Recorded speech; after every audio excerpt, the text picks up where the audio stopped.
Hello, everybody. VG Time here, and this time we have a guest deck profile from the homie Kev. What's good, everybody? Kev did really well this week with his Gogeta deck. It's a unique deck because he put a lot of time into it, a lot of years. So he's going to show us how he plays it and what cards he used. Let's start with the leader. Can you explain what it does? Because I don't even know what it does. All right, so on the back side, you got Son Goku and Vegeta. Okay. So the skill is choose one red Son Goku BR or one red Vegeta BR card from your hand and place it into your drop area. You draw 2 cards and then you may take up to 1 life. Is that like attacking or just activate main? Activate main. Oh yeah, that's busted. Okay. So you pitch 1, draw 2, take a life, and then if your opponent's like, nah, I'm not gonna attack you, just wait. Yep. And then it's typical awaken, when you're at 4, draw 1, untap 1, and then you flip it over, and then you got the boy here. Yep. So his skill is obviously on attack, you draw 1, and activate battle. Once per turn, choose 1 red card from your hand, place it into the drop area. If there are 2 or more red Son Goku BR and 2 or more Vegeta BR cards in your drop area, and it's your turn, your opponent cannot counter with 2 counter skills 2 or higher for the remainder of the turn. And then also on top of it, it gains 5k and double strike. Yeah, that stops a lot of cards. So that, of course, keeps you safe from all the floodgates. Yes. That keeps you safe from the counter plays. Yes. So if you just swing with that first, they have to. They have to negate. If they don't play it properly and negate or stop the leader from any attack, like yellow will rest the leader, but everything else has to negate the leader. Okay, cool. Yeah, that seems pretty busted. So let's go to the battle cards. Alrighty. So let's start with the man himself, Gogeta. So I got 3 of the 8-drop Gogeta. So for those who don't remember, this was the set 6 big boss monster of the deck. You evolve by discarding 2 red cards on top of a Gogeta that is 6, a red Gogeta that is 6. If there are no battle cards on your opponent's side of the field, you crit your opponent for 2 life. Also, it can attack cards in active mode, and it can also, once it attacks a battle card, it can restand. So just like the new one that's coming out, it just does the same thing, just repeatedly. Keep going. If you negate, even though the attack is negated, it was an attack was declared first. Yeah, so it still restand. Yes, it still restands. And it cannot be KO'd by skills. So his predecessor that came out in set 11, Vermilion Bloodline, correct? Yeah, that's Vermilion Bloodline. So you have the set 6 Gogeta, the 6-drop Gogeta. So his skill is he evolves over a Gogeta that is level 5 cost. He once per turn can neg 20k off of a battle card, Unison, or leader, whether your opponent is attacking or whether he's attacking. Okay, that's very significant because the 20k off of a Unison will remove a marker from it, most likely. And reset it back. So if it had any buffs or anything, it just flops right back to what it was before. That's really good. Also, this one cannot be KO'd as well. When he evolves, he adds 2 markers to your Unison. Okay, that's very good. So then we get down to the 5-drop. That's the start of the whole squad.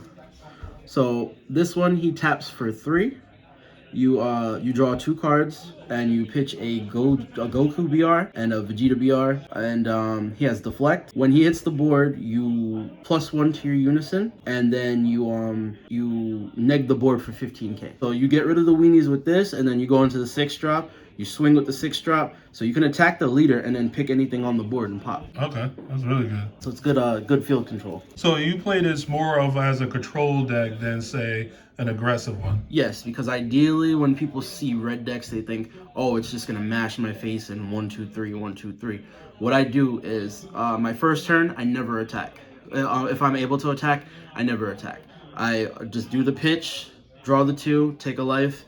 If I have Birth of a Super Warrior in hand, I will play that, and then I'll get my Goku and Vegeta pieces. Because the faster I can get those into the drop is the better. Plus deck thinning is game winning in my opinion. So you already know. So we've got the homie Topo.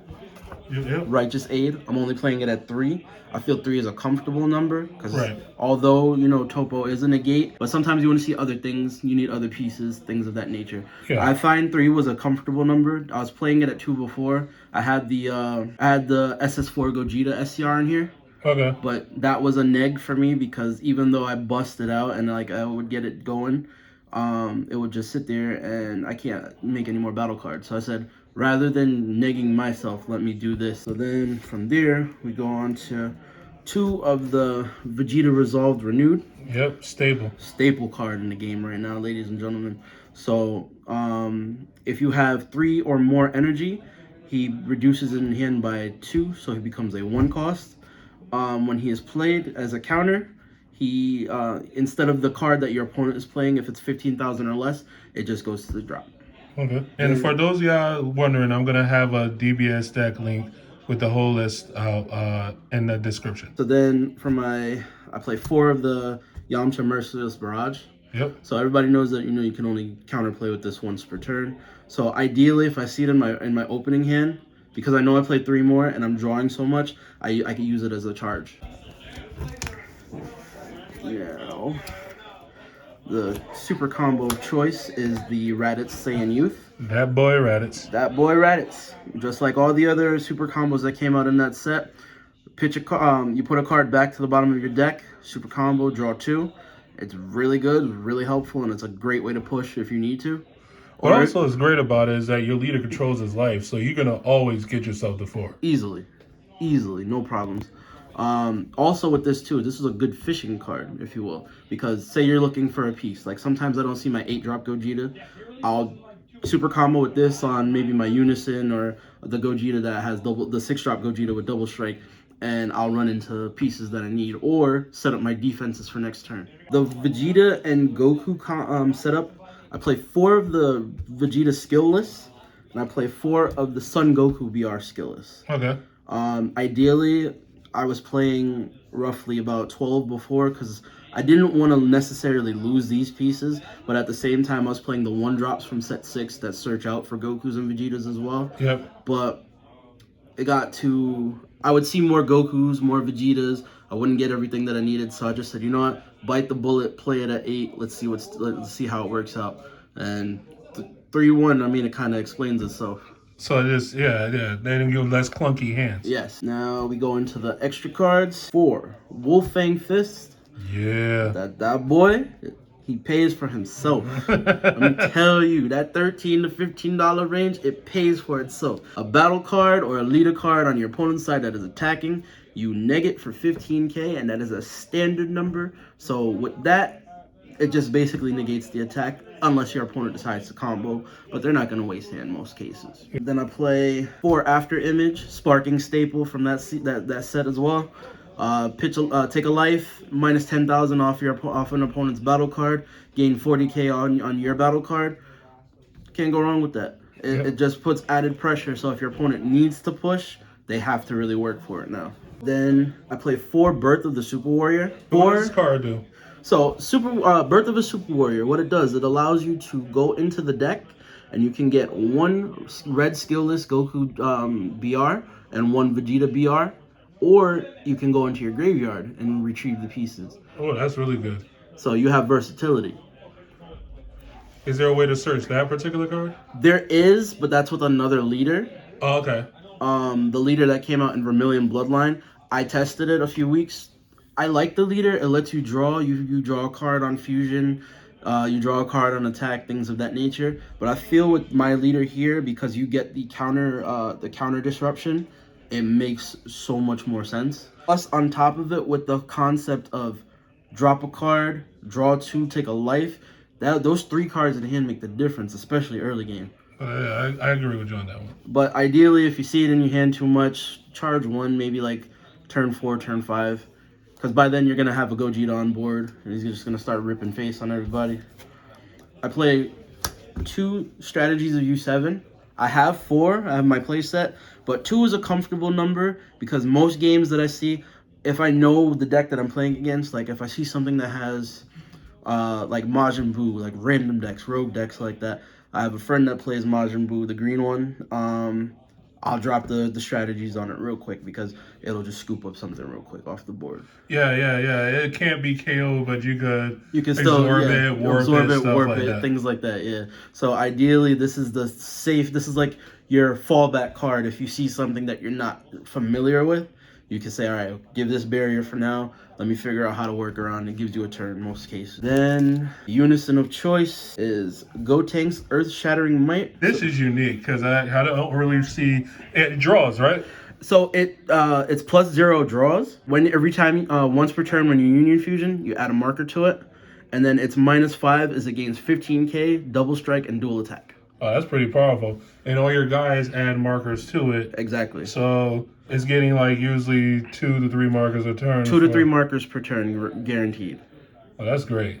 So if you play this man at 2, by the time you drop your first Gogeta, it'll be at 4. When you evolve into the 6 drop, it'll become a 6. Do you ever delay when you drop it? Because like it seems like it's kind of unsafe on 2 unless you have like. Well, you got all that protection. Because you got Wolfang, you got Wolfang and Yamchas, but ideally I want to see it on 2 because I need to drop it on 2 because turn 3 has to be the Gogeta turn. Oh, okay. A lot of people are like, yo, play it at like 52, 53, you know, add a little bit more in there. This is a 50 card solid deck. Right, and that's the reason why your hands aren't bad. Exactly. So I'm always seeing a piece or a negate or something, so I can always say, all right, cool, keep it going, keep it moving, let's go. Makes a lot of sense. But that's the gas. So, well, again, everybody, thanks to Kev for giving us his guest deck profile. I like seeing interesting decks like this. You have any socials or anything you want to shout out? I got my Facebook. That's just really about it. Honestly, just, you know, like, subscribe, check out VG Time. You know, you're already here, so you might as well like and subscribe. The content is always good. Streams almost on a weekly. I've never had a problem with him. I've known Tim for years. So just keep it up. Thank you, bro. Thank you. All right, man. No problem, man.